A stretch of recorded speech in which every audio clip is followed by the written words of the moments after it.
Assalamu alaikum to all of you. Welcome once again students to our YouTube channel Unani Scholar. I am Dr. Bushra Abrar, BMSMD इल्मुल अदविया। तो चलिए students, आज हम इल्म सैदला में एक नया चैप्टर स्टार्ट करने जा रहे हैं। ये है मरहम के बारे में। मरहम जिसको इंग्लिश में हम लोग ऑइंटमेंट के नाम से जानते हैं। आज हम पढ़ेंगे मरहम यूनानी में किस तरह से बनाया जाता है, यूनानी दवाओं में जो मरहम इस्तेमाल होते हैं और इसकी अक़साम क्या क्या हैं।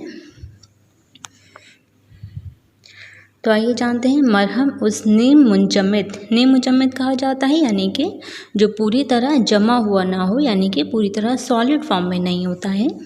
नीम मुंजमद मुरक्कब को कहते हैं जो एक या एक से ज़्यादा दवाओं के बारीक सफ़ूफ, मोम और किसी रोगनी चीज़ के मुरक्कब या वैसलीन में मिलाकर बनाया जाता है।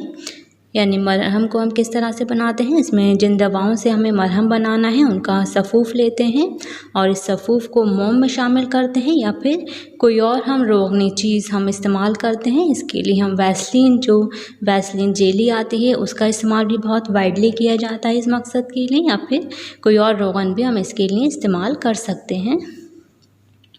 मरहम आमतौर पर वर्म और ज़ख्मों को अच्छा करने के लिए इस्तेमाल किया जाता है।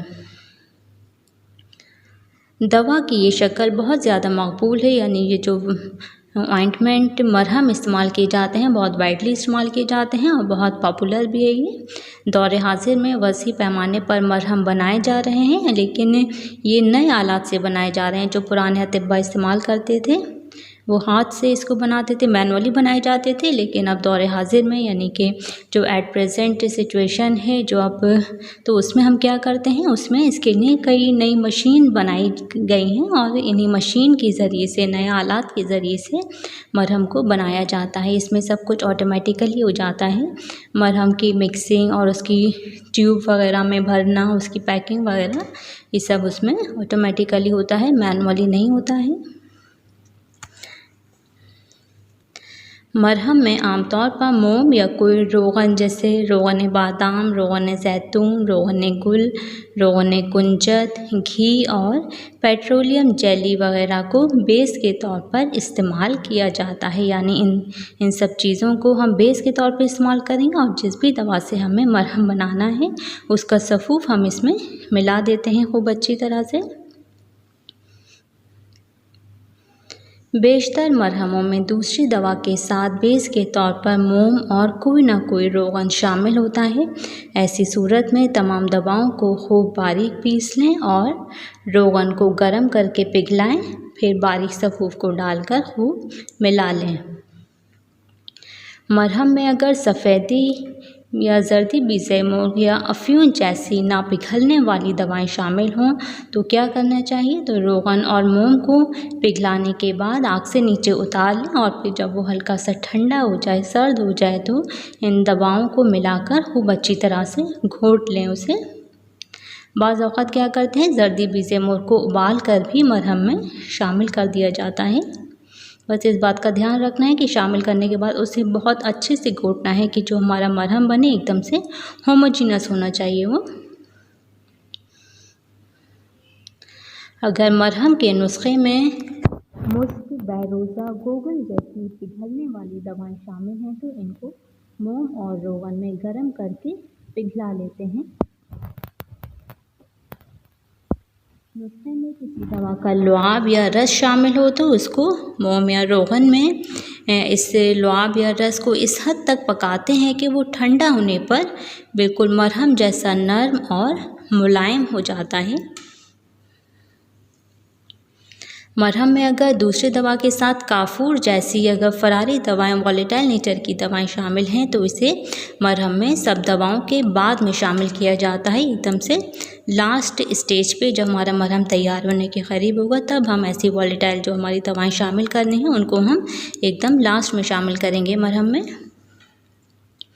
मरहम बनाते वक्त धात का बर्तन, लोहे की छड़ी, चमचा वगैरह हरगिज़ इस्तेमाल नहीं करना चाहिए। यानी कि हमें कोई मेटल का ऑब्जेक्ट इस्तेमाल नहीं करना है मरहम बनाने में, क्योंकि इससे क्या होता है, जब हम किसी लोहे की छड़ी या कवकीर वगैरह से उसे घोटेंगे तो मेटल से रिएक्शन हो जाता है हमारी दवाओं का, जो कि हमें रोकना है मेटल रिएक्शन होने से। मरहम बनाकर चीनी या शीशे के बर्तन में या अच्छे मेयार के यानी अच्छे स्टैंडर्ड के जो लोकल प्लास्टिक का इस्तेमाल नहीं करना है। जो अच्छे स्टैंडर्ड की प्लास्टिक होती है जो रीयूजेबल नहीं होती, उस प्लास्टिक के डब्बों में हमें इसको एयर टाइट करके रखना है, या फिर ज़्यादा प्रेफरेबल यही होता है कि हम चीनी या शीशे के बर्तन इस्तेमाल करें। आजकल मरहम बनाने और घोटने और पैकिंग की मशीनें दस्तयाब हैं।